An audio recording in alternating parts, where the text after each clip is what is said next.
We could be recording all this. We are. Sorry. We are okay. Good. Yeah, sweet. Right. Take this and cut it to the And end, put it at and the then end put of a the podcast. put a like overlay thing here. No, we can You say bookend it with the verve. Yeah. bitter. No change, I can change, I can change, I can change, but I'm here in my mode, I am here. Welcome to the Viewfinder Streaming Podcast, a weekly discussion on the latest news and releases from the world of Netflix, Stan, and Foxtel, presented by Finder.com.au. Join our hosts Adam, Ali, Sally, and Brody on their journey north of the wall, west of the world, and just south of the Upside Down. Enjoy. Right, welcome to the Viewfinder Podcast. My name is Brody. I'm here with Ali. and Sally. yet again, it's the same crew back. We missed you Oh last my week, God. Sal. We did miss you. Aw, sorry, guys. Harry Styles was calling. Fair enough. I needed you there in my corner for a Lord of the Rings debate. I'm happy to Ah. bring that up again because I will Nah, it's slap settled. you with my It's 18,000 word done. It's thesis already about been Lord of the settled. Rings. That debate has been well and truly put to bed and won Wait, by yours quick truly. question If I though. do say I'm gonna so. stab what's you your with a favorite- Morgul blade. What's your favorite film, Sally? Of all out of of them? all of them? Yeah. I would probably say Return of the King. Okay, never mind. What's Moving your on. favorite TV show and why is it South Park? So today we're going to be talking news up top, and then we're going to go into a few things we've been watching this week, some good, some very, very bad, and then we're going to move into things we wish we could unsee, TV shows, movies, for whatever reason that may be. And by the time this podcast goes out, fingers crossed, we'll be hitting May the 4th. So I thought maybe at the end we could talk a little bit about Last Jedi. Those who haven't Yes. seen it. Yes. So up front we've got news in the week of streaming. Big one, Westworld was renewed for season 3. No surprises there. Very yeet. But yeah, I'm loving this season. Oh my goodness, how good was the last episode? So Shut good. up! I know it's like a prerequisite for me to watch Westworld when I come into this room. It's but literally I the just least you you could could I do. couldn't do it this week. I have obligations to watch it with someone, and Cut him we off. can't get it until tonight. So we have to live in suspense for this Not whole cool. episode. I know. Not brutal. cool. Let's talk Because as vaguely there's as possible. so much to talk about. Yeah. There's so much to unpack in the latest episode. Do you want me to leave? I'll just walk out for like 10 minutes. Yeah, and then I'll cool. come Yeah, back. let's Okay, go get a see you guys coffee. next time. This is vague and not anything to do with the latest episode in particular. But how's everyone feeling about the kind of character progression of Maeve and Evan Rachel Wood's Dolores? Dolores, go. Yes, and it's headed the direction that we thought it would. Yes. You Yeah. know, It's Exactly. headed exactly that direction, and you've cover your ears. You saw Nah! you saw just a tiny glimpse of that. Yep. In this latest episode, and it was thrilling because it's like you can see that they're setting these two up as foils of each other. Yes. Yeah. Exactly. And it's amazing. Yeah. We picked it from the start, and Am I good? yeah. Okay, thank you. So this is again I mentioned this last week. I'm still kind of jarred by like the flip of Dolores. I realized that she was she had the awakening at the end of season 1.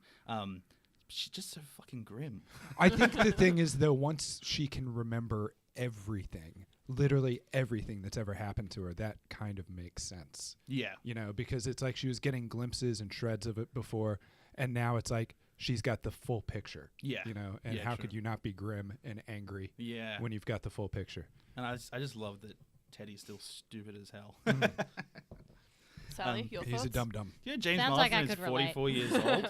Oh man, What the he's hell? looking good. Oh yeah. So of course nobody really expected it wouldn't get renewed for a new season, but there we have it. Next up we've got an interesting little news story that's it's not relevant to the world of streaming, but I think it's a very good case for why we're moving away from traditional broadcasts and into the world of no advertisements with services like Netflix and Stan. So we've got the top 10 most complained about ads in Australia for the last 20 years. Now, I just thought I'd pull up this top 10 list because there's a few golden ones there. Right up top, we've got Sportsbet with 792 complaints. This was published this year, so 16th of January, and a man is seen naked from the waist up and appears to be manscaping. It was upheld for that, so yeah, bit of mild nudity there. But as we go further down the list, we've got iSelect, a comparison Who? website. Never heard Who? of him. Never heard of it. Never. Apparently, yeah.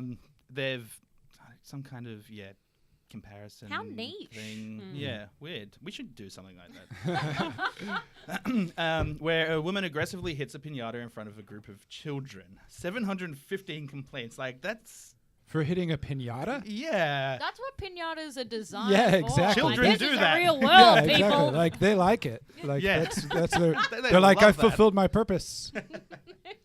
They're like a bee. Yeah, exactly. It's like break open my torso and feast upon my sweet, sweet innards. It is what I am designed for.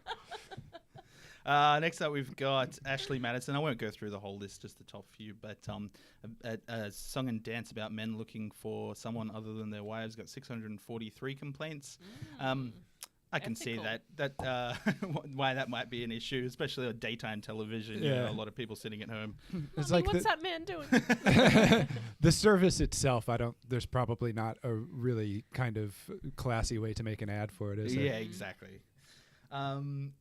For U-Foods, which I've never heard of, we've got a young boy who describes a meal as unforking believable. Oh, 307 that's just clever. complaints. Yeah, exactly. Good boy. They should not watch The Good Place. And my personal favorite at number 10 for Stuart Alexander, another brand that I've never heard of. A man's nipples get erect as he walks around town using them to do various things. Using them to do various things. I didn't know that there was any utility. Like chopsticks. I think we're going to have to imagine. roll this trailer over the top in post-editing if we can. That'd be great. Bowling? Can we take a guess at what he's doing? Yeah, like But really, you'd like, need 3 putting the nipples. like in the. we're gonna get complaints after this. 283 nipples. How close? Well, I can understand why you'd get complaints about that. That's a lot of nipples, and strangely, an odd number. Yeah, oddly specific. Does Yeah. someone have 3 or does someone have 1? Exactly. It's like, so he's like, does he have an extra or is he missing one? It's kind of a glass half empty, half full situation. Which nipple situation would you prefer? Tell us in the comments. But I think once again, it's like, if you have 283, then it's really all about your own perspective as to whether you're missing one or have an extra one. That's true, yeah. Yeah. It's like the tooth monster from Channel Zero, but with nips. Yeah. But it's okay because they're men's, so it's fine to show them, right? Spicy. Oh, yeah. Cool, yeah. And last up for news, we've got HBO is going to be making a docuseries on the Golden State Killer case, which is super interesting. I mean, like, obviously, true crime has just, like, gone above and beyond in the world of streaming, making a murderer. Jinx, which Adam, you were talking about earlier so as well, good. from HBO. If you've not watched The Jinx, check it Oh out. my It's- God, I that's think- one of those that if you didn't know the twist going into it, don't. like your head will explode Yeah. at the end of it. Like that might be my favorite TV viewing moment of all time. Yeah. Because just the absolute like shock. Yeah. Like I wish I could recreate that. I don't think enough people have watched it either. So yeah, it is available on Foxtel. Foxtel Now. There's 5 episodes. It's a pretty short series. Pretty long episodes, but yeah, the less you know going in, the better. I had absolutely no idea. I didn't even know the story. So yeah. Let's like spoil Westworld with the spoiler for this. Like at the end of the episode, Dolores says, Yeah, so for those that don't know, the doco is going to be based around the recent book from Michelle McNamara, which I'll grab the name of that in a second. But the police have actually credited that book with solving the case. The man was found 2 weeks ago, I think, and yeah, charged. Former Joseph police James officer, too. D'Angelo. Yeah, I'll Be Gone in the Dark is the name of the book, and yeah, it's Michelle McNamara passed away, I believe, last year, and the book was published after her death. Her husband, Patton Oswalt, and was it Gillian Flynn who's known for like Gone Girl, I think might have helped Oh, get it wow. out there as well. Cool. Yeah. So yeah, really looking forward to that. Still probably a little while off, but yeah, I mean, sounds like for as far as true crime goes, it's an exciting one to look out for. Yeah, when we're back, we're going to talk all about what we've been watching this week.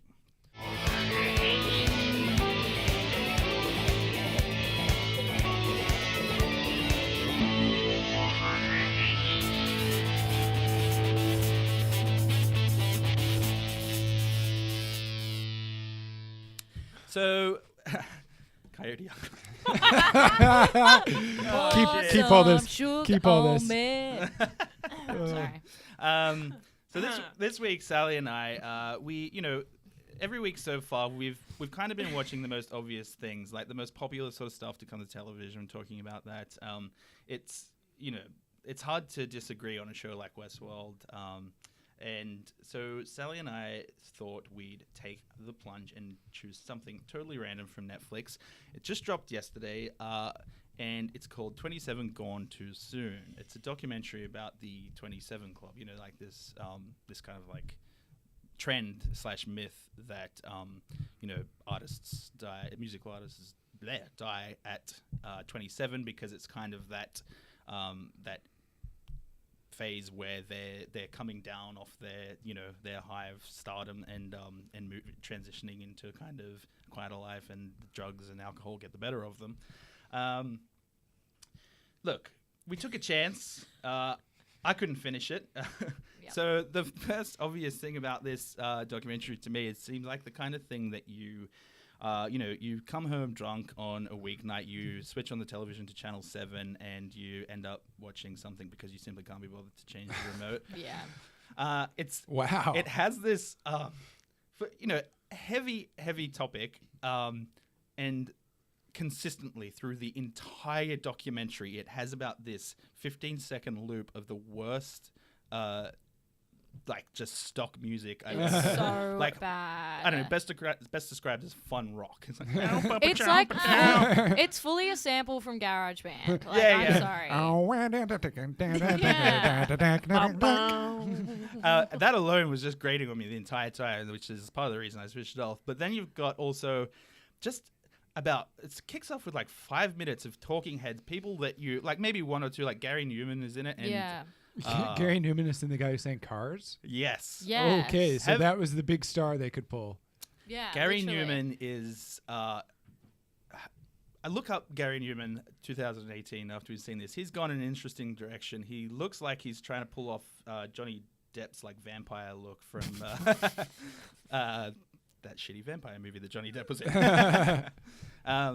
And anyways, yeah. And then there's just a bunch of other, like, I think 5 or 6 just boring, like, it's Psychologists, like music label reps, Yeah. music like managers. Like none of the people's actual friends. No, or family or yeah, anything exactly. Like that. And I think that was like a massive, like disadvantage that I saw immediately. I was like, none of these people were there. No. None of these people knew. And like the commentary, like there was no insight. there's at no all. substance at all. It's just sound bites. They're like, oh yeah, like X amount of stars in this year died at 27, at 28, 30. Like, Yeah. people die. Like, Yeah. we get it. Yeah, and just like really dumb anecdotes, like not relating to the actual people at all. Just all kind of speculating on why with no real answer. Yeah, like I was hoping that there would be some sort of, whether or not, logical answer, or even just like something that adds to the myth. Yeah. Because, I've always been fascinated by it. And there was nothing. Like I didn't get anything at the end of it. I was just like, well, shit, that's an hour I'll never get back. Yeah. And, agreed. many of or all of the artists that are in the 27 Club, like, are artists that I admire, and like I've watched separate documentaries about their lives and read books about their lives and whatnot. And yeah, I just like if if I hadn't watched any of those documentaries, and it's like, do I watch this or do I watch all of the separate documentaries, like the Amy one that's on Netflix, the Janis Joplin one that was dropped a few years ago. I think it's called Little Girl Blue. And there's like a Jimmy one on Netflix as well. It's like, just watch those. Like, you'll get so much more insight. They actually have interviews with, you know, their friends and family who can give actual insight. Whereas, it was just really bad. Yeah. Just a bunch I of was really bad. psychologists going spooky. Yeah. Like, I Yeah. felt like I was watching a video project made by someone for like their first year sociology Oh, assignment. wow. You know what I mean? Yikes. Yeah. Yeah. Uh, So, I was Like, I mean, disappointed. if anything, there was one or two stories where I simply didn't really know like the background. So like, you know, Brian Jones, Rolling Stones. Yeah. Like I've known of him, but not really like what happened. So it was very like just stating the facts. Yeah. And I found that kind of interesting. But you know, I could. You Maybe- could yeah, so Wikipedia it's that. Wikipedia. yeah, maybe if you'd never heard of the 27 Club, you had no idea. And like, you know, like Brody said, you were intoxicated one weeknight and literally couldn't even like lift your wrist to change the remote. Like, sure, but you know, I think another thing they dropped the ball on is that they didn't at any point talk about like maybe the destructive nature of this whole myth around the 27 Club, like really Right, like glamorizing self-perpetuating, and yeah. Yeah. idolizing this whole thing. And it has been, you know, over 10 years since Amy Winehouse, who I guess was the most recent addition to the club, passed away. And I think like we're at that point where we could have a conversation about it and Definitely. be like, this like probably isn't cool. And because I am like the first person to admit that I've been like, yeah, I'm gonna join the 27 Club. You have. I've actually heard you say that Yeah. multiple times. I'm Yeah. like, Sally. And it's like, it's not, like, and that was like the perfect opportunity that they could have actually gone into that and given their documentary a little bit of an edge and a bit of substance. But And- they, missed that. And as someone who's seen 27 come and go, let me tell you, the 38 Club is pretty decent. So just hang in there. Things to look forward to. Yeah. I'm hoping to join the 125 Club. That's what I'm looking for. Just quickly before we wrap that up, it's in the lead up to Eurovision. SBS On Demand is doing like basically a month of music biopics, documentaries, all sorts. You can find that on our website at finder.com.au/streaming. The Beach Boys biopic with Paul Dano Yeah. and John Cusack, Love and Mercy, and also one I haven't seen. I'm not sure how it was reviewed, but Jimmy Alls by My Side with Andre 3000 playing Jimi Hendrix. Yeah, not reviewed very well, but I mean, you gotta love Andre 3000. You gotta love I mean, Andre come on. He's the coolest dude in the world. Yeah. You know what we need? If anybody's got any suggestions, a good Jeff Buckley documentary. Ooh, Yeah. Didn't they interesting. do? Oh, they did a biopic with Dan Humphries from Gossip Girl. That was I Jeff believe Buckley's is his dad. real name. Um, Was that Tim Buckley? Tim Buckley. Yeah. Ah, okay. Yeah, give me some Jeff. Yeah. I want that Jeff. Yeah. What about you, Adam? I watched the first episode of this new series, new to Netflix. I think it airs on Sci-Fi in the States, called Happy. And it's starring Christopher Maloney, who I absolutely love. And he's basically playing an edgier version of Gene from Wet Hot American Summer, Oh, yes. which I love. And it also stars Patton Oswalt, who I love. Written and created by Grant Morrison, who's an amazing comic book writer. And look, it just doesn't feel like everything came together for me. Oh, you know, no. It's like I'll give it a couple episodes and see. But the premise of it is that Christopher Maloney is a former police officer who was forced out in disgrace. We don't know why yet. He's become kind of a boozy scumbag hitman. And there seems to be a weird supernatural element. And there's a kidnapping, and Patton Oswalt plays the imaginary friend of the little girl who's kidnapped, who goes to seek Christopher Maloney's help. And he's like a flying unicorn, right? Named Happy. And the premise, like, oh my goodness, like a flying unicorn who only Christopher Maloney can see. Yeah. Like everything is there. Like all the elements are there for an awesome show. And I just didn't connect with it. I loved everything about Christopher Maloney's performance because he's just awesome. Yeah. And he's hilarious in any situation like that. But like you've got Patton Oswalt, who's arguably one of the funniest people alive, and I don't think that they wrote a single funny line for his character in the first episode, like not a one. And that left me a little flat. And it's also directed in that really gimmicky Guy Ritchie type way, Okay. which just does not like.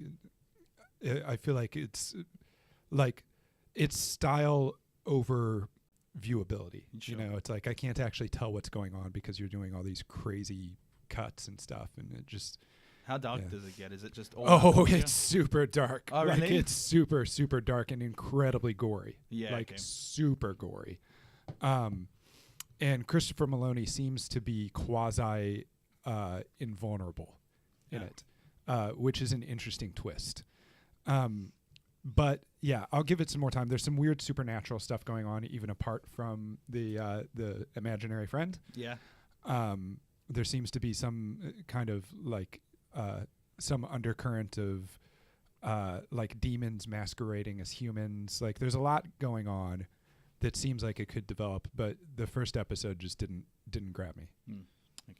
What we really need is to give Gene his own like web series cooking show. I think. Oh my goodness. Yes. Anything with Gene other than the second season of Wet Hot American Summer, which was god awful. I agree. Oh, I loved it. Really? I literally did not laugh a single time. Like not even a smile. Neither did I. I've And I got thought the terrible first taste. season was fantastic. The first season was, if anything, Wet Hot American Summer is my favorite comedy of all time. Mm. The first season was, if anything, funnier than the movie. Yeah. So have you got any other favorites from David Wayne?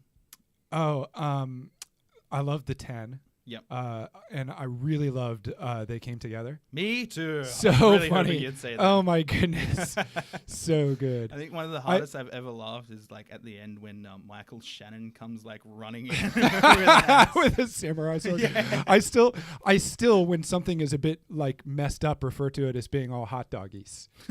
Like still. Ellie, you've not been watching much this week. Yeah, I've been terrible. Come on, watch I more know- TV. No, I mean like Do less. I don't Do you have yeah. a social life, sicko? Well, I have to factor in 5 hours of wrestling each week. What is Not- TV? Plus an not extra- watching no, wrestling, plus actual an wrestling. extra 5 hours on top of that this week because it was the greatest Royal Rumble. So that's 10 hours of wrestling this week. But I did manage to fit in an old classic, Cruel Intentions, which I have never seen before. Right on. that is crazy. What an enlightening film. How's it hold up? Yeah. I'm scared to even ask that question. Look, I wouldn't do it again. But Okay. it was Oh, fun really? for what it was. We're actually going to have this discussion on the podcast someday of shows or movies that we haven't seen that everybody should have seen that we're embarrassed to admit we haven't seen, or ones that we've just watched that we're embarrassed to admit we're just now watching. Yeah. Yep. Keen I for haven't that. seen Cruel Intentions. It's good enough. Wait, you haven't seen it either? No. What the We're hell? not all Sally. Where have Sally. you guys been? Yeah, Come on. lucky you guys. They Things are getting dark with Sally over here.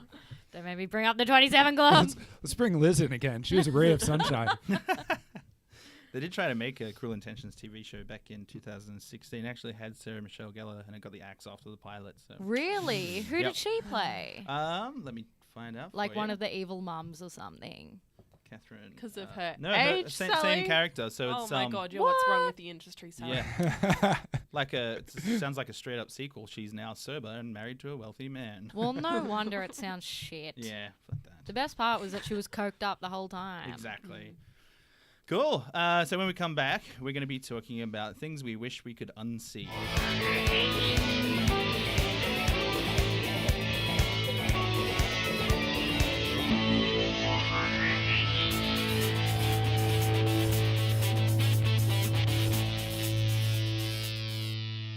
Yes. Can we please actually do that? Yeah, Yeah, please. Okay. Cool. Right, so we're back. We're talking TV shows and movies that we wish we could unsee. For whatever reason, I've got two that I'm going to kick things off with. I'm going the obvious route of things I wish I could unsee because they disturbed me. I'm going to say they just stirred me at the time. I'm sure I could rewatch them as an adult, but I watched these movies when I was way, way too young. So when I was 5 years old, I watched Silence of the Lambs. Oh dear. Because childhood I movie. shared a room with my brother and he wouldn't turn it off. I don't know why I didn't think of just walking out, but yeah. That's not enough. I sat through the whole thing, and the next day I told my kindergarten teacher that I had watched Silence of the Lambs and that I watched a man wear a woman's skin, and she was pretty disturbed. And that's why Brody had to see a psychologist for his entire childhood. I had nightmares for months, understandably, and yeah, so I wish little me could go back and, Aw. and watch Silence of the Lambs. Have you ever watched Pete Holmes' stand-up comedy? No. Oh my God, it's so good. He has a whole bit about how, like, you know, he came to a realization that, like, directors don't tell actors what to do, that, you know, they kind of make those decisions themselves. And he's like, you know, so Anthony Hopkins in the Silence of the Lambs, when he says that, you know, I ate her liver with some fava beans and a nice Chianti. He's like, no one told him to do that. It's like, so there were probably like other takes where it's like, I ate her liver beans with some fava beans, or I ate her liver with some fava beans and a nice Chianti. Get on down. I believe that. I think Anthony Hopkins is getting very bored outside of Westworld. Did you see that video he posted the other day on Twitter? No. It's just him rocking out in his house, just like selfie camera, just like throwing his back and forth for about 3 minutes. Oh man! But that to segue into say, if you have not watched Pete Holmes' stand-up comedy, it is on Foxtel now, Oh, good. and it is tremendous. He's really, really funny. He's also in that show Crashing, which is really great. that's Not Pete the Holmes. British Crashing. No. Don't yeah. watch that. It's god awful. But the HBO series Crashing, which I've is heard hilarious. fantastic things about It's Crashing. hilarious. Cool. Yeah. Yeah. So second. Oh, sorry. Also, I forgot to mention before. Adam, you mentioned Patton Oswalt's stand-up when we were talking about Yes. Yeah. Golden State Killer doco. So Yeah. that's also available on Netflix. You had Netflix, yeah. nothing but good things to say about. Oh, it's tremendous, and it's really, really funny. It's probably his funniest stand-up special in years, and also he does a lot of stuff about his wife's passing, and it's really poignant and heartfelt and heartbreaking, and he still manages to wring comedy out of it. Yeah, like wow. it's really great. Cool. We'll check that out. So my second one is Ghost Ship. Do you remember this one? Yeah. Ghost Mutt. For a similar reason. Ghost Dad. Ghost Wars. So Ghost Ship was a 2002 film. It had Carl Urban, strangely, and the plot was, I think they are salvages, and they find this old ship, and then you find out that tons of people died on it. And I remember this. Yeah. Like, it's kind of like a Yeah. little Yeah. thing in my Yeah. head that's like, Are there, I It's a don't. repressed memory. yeah. I don't want to get into spoilers, but are there ghosts on the ship? there were a few. Yeah. Mm. Oh My my God! The Um, twists, the turns. I feel like the real twist would be if the ship itself was a ghost. That's what it makes it look like on Yeah, the that's kinda what they're- poster. Yeah, it doesn't have like a skull or Yeah. something That's in the it, that's front. the one. Yeah, I remember It's kind of what that they're at the promising video with the store. title. Mudvayne also recorded, I think, the intro song. So, So yeah, a you- little fun fact. But let me get back That's to why you why. should. Yeah, exactly, Mudvayne. Yes. I was actually meant to see Chamber of Secrets for the second time, and me and a friend snuck instead into Ghost Ship, and the movie essentially begins with a ball on the deck of the ship with about 100 people dancing, and a tripwire Yes. flicks There and we go. slices everybody on the deck in Oh my half. And God. so it goes for about 2 minutes, and you just see bodies sliding off the top half. And the only person that survives is a girl who was too short for the wire. There was my only God, I one remember person too this. short. Statistically, that just seems odd. that Someone's there's not only one bending person. down at one point. Like, Yeah. Yeah, exactly. Yeah, and you actually see, I saw this the other day, that you see the trap before the fact, and it's someone did the math, and it would actually have just lopped her head off. She's not that short.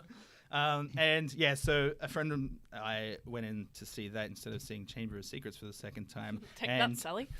the moment That's where you went wrong. the wire flicked across the room, I turned to my friend, and his eyes were just wide open. He's like, "We've made a massive mistake," and he was shaking in his seat. Oh. Yeah. How old were you? I was 11, so not that young, but yeah, Too young. It messed with me at the time. Yeah. Too young. Yeah. So they're my two. Who's up next? I'll go. I would say a couple I wish I could unsee.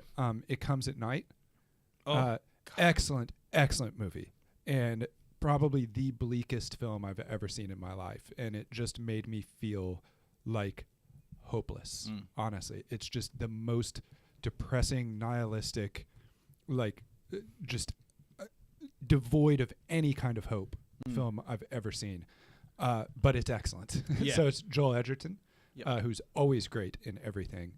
And it's a horror film, and if you're waiting for any kind of ray of sunshine, you're not going to get it. Like, it's just, oh my God. Honestly, I finished that movie and I was like, that was a tremendous movie, and I wish I'd never watched it. Yeah. And the other one is Mother by Darren Aronofsky. Oh. Another absolutely spectacular film that I turned off 20 minutes before the end because I couldn't handle it anymore. So stressful. Really? Well, it's like, as a dad, when, just a spoiler, when something god awful happens to the baby, at that moment I was like, no, I can't do this. Like, I absolutely cannot do this. And it was the same thing with It Comes at Night. When something terrible happens to a small child, like, that's my limit. Yeah. Yeah.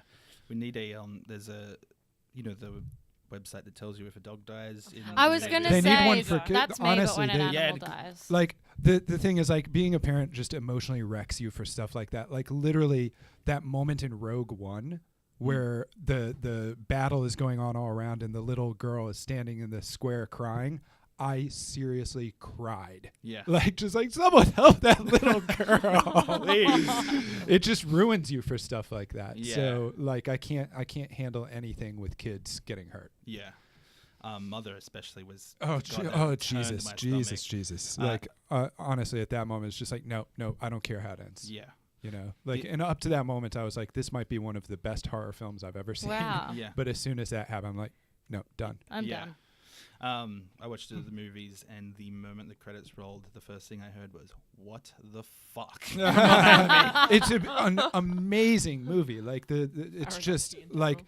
same. It's like with Black Swan, where you went into Black Swan not knowing it was a horror film, and it turned out to be one of the best horror films I'd ever seen. Yeah. And it's the same thing with Mother. You kind of knew that this was going to be like in the horror vein, but it's just so weird and ominous and super stressful, like you said. And it's a great movie, but I just couldn't finish it. Yeah. I think I'm with you there. I kind of wish I could unwatch it. I You'll didn't. never be the same. Yeah, it was so hard to recommend to people afterwards too. Oh, I told honestly, a few people I was going to see it, and then on the Monday, like, "What do you think? Should we go see it?" I'm like, "I don't know. I don't think so." I feel like I'm getting distressed even talking about it, Yeah, to let's be cut honest. it. Like, ugh. Right, who's up next? I'll go. Yeah, yours is like a one. So I have in that line. 3. The first one I feel like is obligatory when you're talking about this topic. The Human Centipede. Quite literally the most fucked up film I've ever watched, and I feel like nauseous even thinking about it. I literally could never sit through that again. Number 2. I know Speaking of the Human Centipede, number 2. Whackada schmackada doo. Speaking of Patton Oswalt. I know what you did last summer. I watched this, I reckon, when I was like 5 or 6 years old because my siblings thought it would be a really good idea. And I ended up having recurring nightmares for about like a year or 2 afterwards of a guy with cloak In a and raincoat. hook, like killing me. So that's really lovely and definitely not traumatizing at all. And number 3, going a different vein, Dark.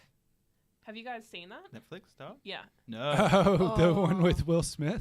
That's No, Bright. no, That's Bright. That's the opposite. Yeah. That's the opposite. Oh, is this the German Yes, it's series? a German. Yeah. It's like a German. I watched Stranger like Things. 2/3 of it, and I really liked it. I fucking thought it was so good. Sorry for swearing.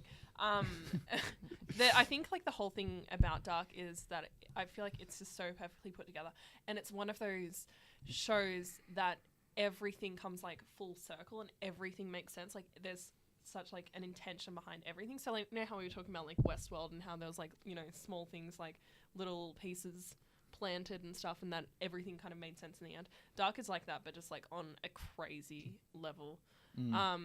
And honestly, like after it was finished, I was just like, I don't know what to do with my life. Like, I like how can I see this again? Like what else is like this? And Wow. there's just like truly like nothing else. Like Yeah. it. They I are should making a finish second that. season, right? I'm I'm pretty sure it's been confirmed.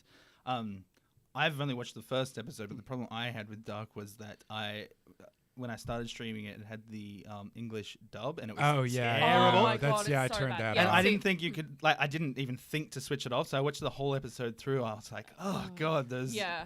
yeah, Hot tip. Yeah, don't switch watch it to with German the with English subtitles. yeah. Yeah. Because we switched it over to English a few times while we were watching it. And we were just like, oh my god, this is so bad. Like it doesn't makes fit at everything all. instantly like not scary whatsoever. You're just like, oh, this is a drama. I hate it. It Like- almost sounds like everybody's voiced by the same voice actor. Yeah. Sal. Cool. What you got?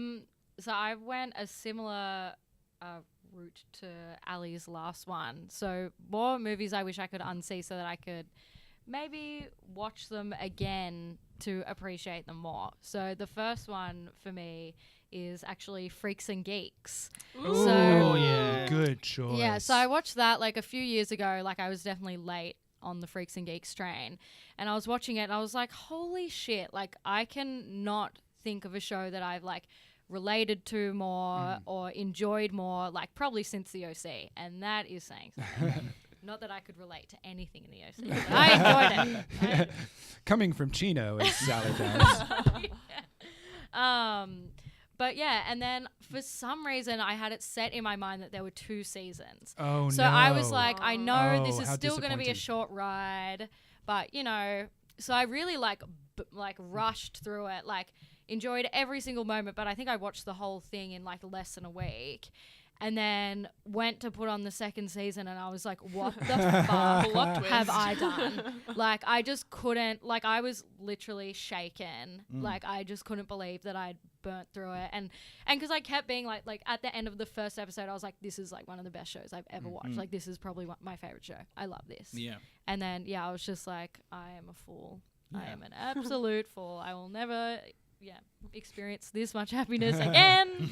And I burnt through it in less than a week. I hate it when you think that there's more of a show, and like I did that the very first time I watched Twin Peaks. If you've seen the way that the original run of Twin Peaks ended, I literally thought that the video store had shorted me a DVD. I was like, "There's what? And then to find out, like, nope, that's how it ends. And then of course you're like, oh, but there's a movie. So I can watch that, and this will tie everything together. And David Lynch is like, yeah, screw you, it's a prequel. Yeah. Are you satisfied with third season? Can I tell you, and I'm ashamed to say this as a massive Twin Peaks fan, and like David Lynch is my favorite director of all time. I've only watched half of the new season. Shame.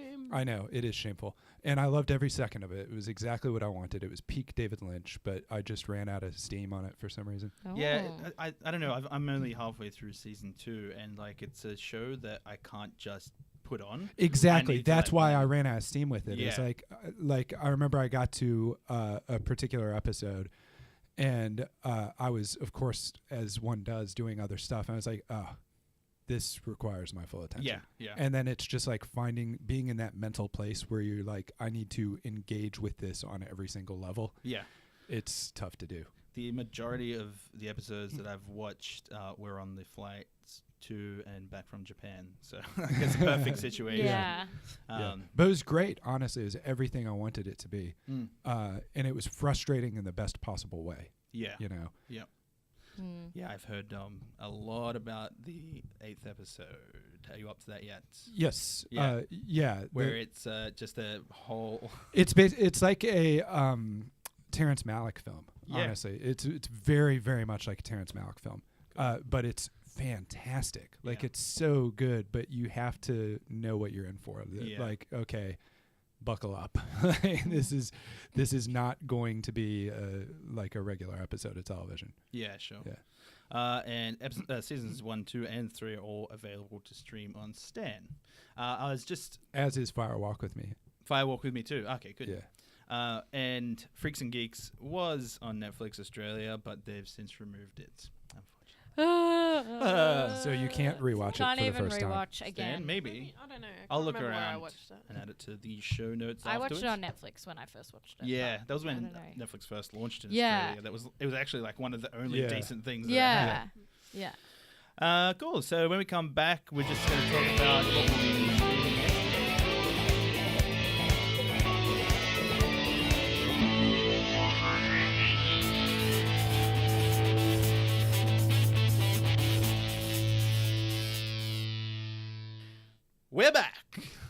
we're going to talk about what we're streaming this week, and then we're going to go into a little bit of a discussion about Star Wars: The Last Jedi for May the 4th.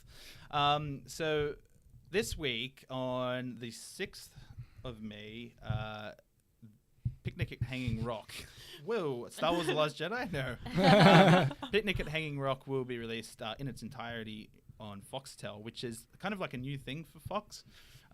It's being produced by Foxtel globally. It's going to be available through Amazon Prime Video. They're releasing the entire thing on May 6th, but then it will also continue a traditional broadcast if you're the kind of person For weirdos. Yeah, exactly. Still keeps a schedule like that. I'm super keen for this. I don't know What's a it lot. about? Brody, please tell me. It's essentially what you're getting is it's Pride and Prejudice in the outback of Australia, and I think Howard the Duck makes Oh, brief man. cameo. Don't toy with my emotions, Brody. If Howard the Duck is not in this thing, I'm going to be so disappointed. So I obviously haven't done my research, but essentially Natalie Dormer is in it. It's set in Australia, and it's about, I believe, an all-girls school. Yeah, it's about They a go boarding for school. a picnic. They go for a picnic. Like Where a do school. they? Is that Where do actually they? true? Where do they Yes. go? Yeah. Where- Spoilers. A rock that kind of hangs off the Yes. cliff. They do. Cliffhanger. And This is the basically, cliffhanger yeah. sequence. This is where We've the been term waiting for it. cliffhanger came from. We've been waiting since Cliffhanger came out for a sequel to Cliffhanger. Slash Stallone having a picnic. That's Yeah, right. this is it. But yeah, so they go on like a picnic, and it's a bit of a school outing, and then it's not until, and then two girls kind of wander off, and then I don't think it's until they get back to the school that they realize that they're missing. So yeah, good work It's kind there. of a thriller, right? Yeah, and it ends up being like, so what you think is going to be a really sweet period drama about That's what a Brady and I boarding thought it school, was. yeah, in Yeah. Outback Australia in like the early 1990s. Or 1900s, sorry. 1990s. Woo, yeah, Cruel Intentions. Where's my choker? Early 1900s ends up being a really eerie thriller.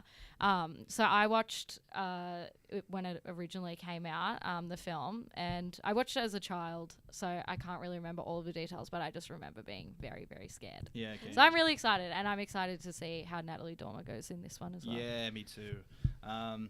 So again, May 6th, available on Foxtel now, and then weekly if you're into that sort of shit. If you What don't a have an weirdo. entire Yeah. weekend to waste watching it, like I will be. Yeah.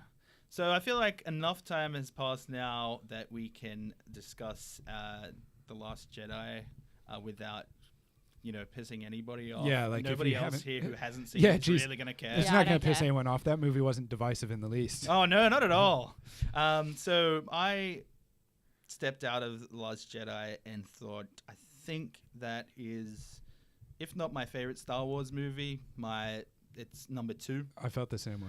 And the 3 other people that I went with were furious for, in my opinion, the dumbest reasons. That's honestly every criticism I've heard of it has been the dumbest reasons. Yeah. Can you name some?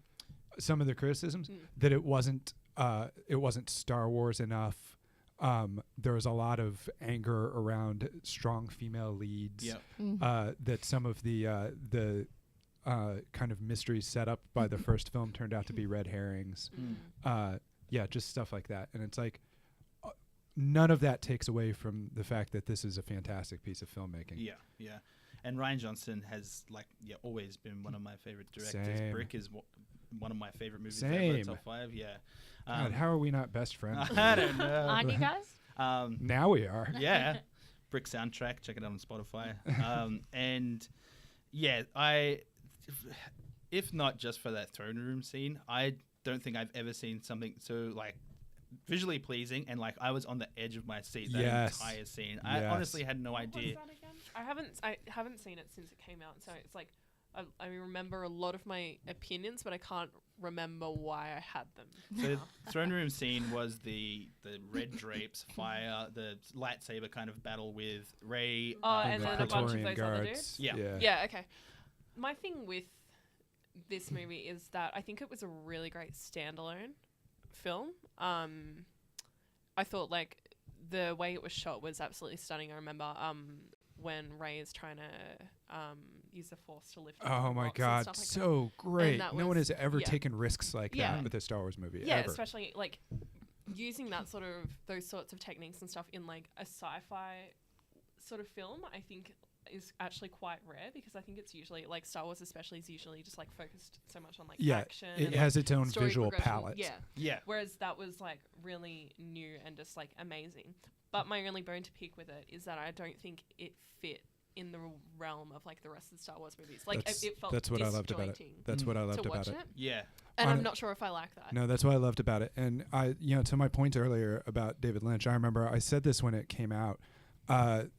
David Lynch, quite famously, was offered the gig to direct Return of the Jedi, and he turned it down because he felt like he wouldn't have enough creative control. And then he tried to make up for that by making Dune, which is a movie so bad that it actually made me feel physically ill. However, Wish you could unsee. yes, I wish I could unsee Dune. However, this feels like the movie he would have made if he had made Return of the Jedi and made it the way he wanted to. Like, I walked out of that and was just like, this is David Lynch's Return of the Jedi. Yeah. You know, like, it was weird and it was funny and quirky, and it was funny and quirky in a way that Star Wars films often aren't. Yeah. And Except it was the throne room scene would have had black and white tiles. That's right, yeah. And like some kind of like a creepy jazzy bass line. And Snoke would have talked backwards. I just love the idea of Snoke saying there like, let's rock. Yeah, and just the directorial choices, like it felt so odd. And this is another analogy I would use. It is the Super Mario Brothers 2 of the Star Wars universe, right? It is amazing and it's fucking weird. Yeah. And Yep. it doesn't fit with anything else, and I love that. Yeah. Like, I absolutely love that. Because, Ali. You guys are just gonna like it's- be like, how great is that? How Well, great is that? everything- Ali, shush. How great is that? No, it's like the criticisms that I at least are constantly thrown at me are like, it's not a Skywalker film. Like, oh, you've got it was always meant to be about Luke and Luke's family, and the fact that like Rey is a nobody, like people were really hurt over. I liked that. Yeah, I yeah, love so that. I love that. I love they just gave a middle finger to everything that had been set up. Yeah, you know? 100%. Like even Snoke is like this big bad. No, That it's just like, I'm so annoyed by that. oh, Like, I loved it. nah, I that's love the one fact thing that where I'm Snoke was a just like- complete red herring. that's one thing that I'm just like, the build up, like, they're building this up to be like this crazy villain character, and then like, how does he die again? He gets cut in half. Exactly. But like, that's just so irritating. And, Oh like, my God, I loved insulting, it. Like, No. to the That's whole, what I like, loved about. character But progression. But that's doing exactly a bad what Ryan thing Johnson. like that doesn't make it No, good. that's exactly what Ryan Johnson was saying, even through the dialogue, through the whole film. Kylo Ren saying, like, kill the past. You know, that was the whole point of the film, is just a big middle finger to the legacy. Yeah. And I loved that about it, Then because don't Star do Wars. a Star Wars film. if you No, wanna kill the exactly. Do a legacy. Star Wars film, because we've been doing this for 40 years now, and we've been doing the same thing for 40 years. And I say this as a massive Star Wars fan from the time I was a little kid. Like, literally, I cannot even remember seeing Star Wars for the first time, because I just watched it on a weekly basis from the time I was like, I can remember. But for 40 years, we've been doing the same goddamn thing, you know? And like, that resonated with me so much, like, kill the past, you know, Yeah. like let's do something dangerous and different. But I think they could have done that without needing to build up like this character and then just like completely like delegitimize them. But that's like, what I think, that's no, what but, like, I I think the way that they do that is through basically like recognizing that people want Rey to be like, some like, have amazing backstory and stuff. And she's not. She's just like a normal person. I think that's kind of like killing. But that's the what, whole once again, expectation. what I loved about it is that it's so typical to have a big bad like Snoke, who you slowly, like, he's kind of the boogeyman throughout the entire series. And then, at the very end, that's when it's like, no, like, we're not just doing the Emperor again. Yeah, exactly. But I like, don't think that was like entirely clear. Like, I don't know, because I don't know. I feel like he was too much of like a character, like a main character, in order to kind of just be like, oh no, he's not important. Like he wasn't important the whole time. Well, he like was it's actually like in between, like between Kylo Ren and but Rey. but like, that's what I love, is the bait and switch of like, yeah, exactly, of like, oh, you thought it was this guy, but it's not. It's this guy. Yeah, You and know, he that, was like, important. this is a guy you should be paying attention to. Yeah. Okay, good point. And he was important to Ben's story.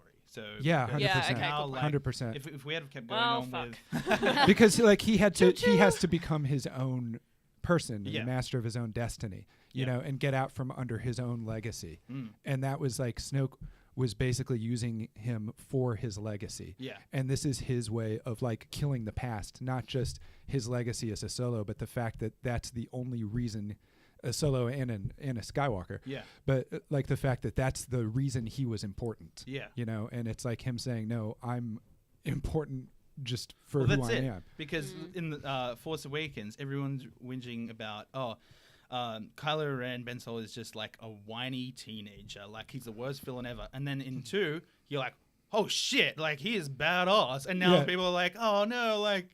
People need to learn to root for the villain. Like, I think, like, that scene I watched again the other day, like, where Snoke is like, I can see the lightsaber Yes. twisting and like, Oh. killing you, and like he is powerful, but he's seeing the wrong thing, and like Exactly. Ben's using that Exactly. against him. Yeah. And I think like on first viewing, like you, Brody, I walked out and I was like, that is at least my second favorite Star Wars movie.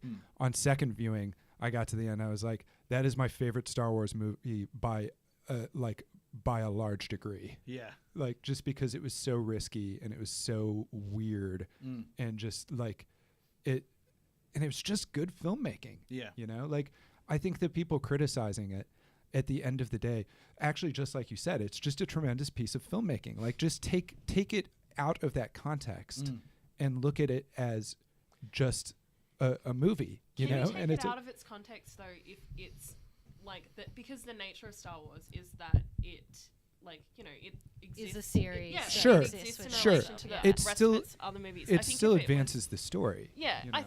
think so, but it's also, I think a sort of film like this would have played out better in one of like the Solo movies, where I feel like you'd have more freedom and stuff to do that. Whereas I feel like, in a way, just playing devil's advocate, that Sure. maybe he's kind of just like fucked it up for the next person that's taking over, Yeah. and it's just like, now you have to like follow what I'm But doing. but that's what I like about it as well, is the fact I think that that's it's just a like the dick move. standalone movies have been seen as where people can experiment, but it's like, my God, we've been doing the Skywalker legacy, like I said, for 40 years. Like, can we do Time to something move on. fresh? Yeah, let's do something fresh. and important to note that there's a whole new trilogy coming out, which they've confirmed that it's not tied to the Yeah. Skywalkers at all. There'll still be Jedi, I believe.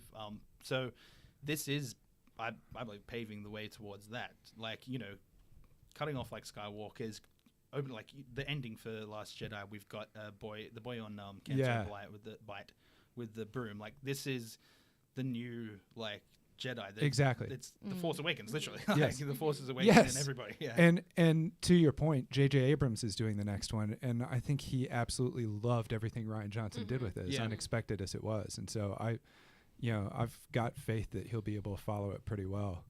Do you think we dodged a bullet with who was meant to be directing? Colin Trevorrow, Yeah. absolutely, we Yeah. did. My God, After especially seeing from Jurassic Park. especially from a writing perspective, Yeah. 100%. Yeah, I'm happy it's back in JJ's. And Rian Johnson's leading the next trilogy. So Which is, man, couldn't ask for a You're better just outcome. frothing. yeah, I am. I'm so excited. cool. That's That's just me getting hammered on Star Wars. come back next week, Ali. Adam and I fight. Sweet. That's it for this week. Thanks for joining us. Yeah, if you've got any questions, feedback, you can tell us that we're totally wrong, and track down where we live, send some hate mail. Send us Yeah, your, go old school. Yeah, send us your version of Star Wars that you've edited all the women out of. And, and one of your many coupons for a free fedora. That's it. You Shade. can mail us if you're old school at view@finder.com. Tweet us at findertech. Yeah, or just visit the website and leave a comment. Finder.com.au streaming is where you can /streaming is where you can find all of our news on Netflix, Dan, Foxtel Now, all that good stuff. We do what's new every month. We have a regular Viewfinder column on Fridays, and yeah, that's about it. Thanks for joining us. Ciao. Bye-bye. Thanks for listening to the Viewfinder podcast. You can find the latest streaming news, reviews, and roundups at finder.com.au/streaming. Follow us on Twitter and Facebook at Finder Tech, and email your questions and feedback to view@finder.com.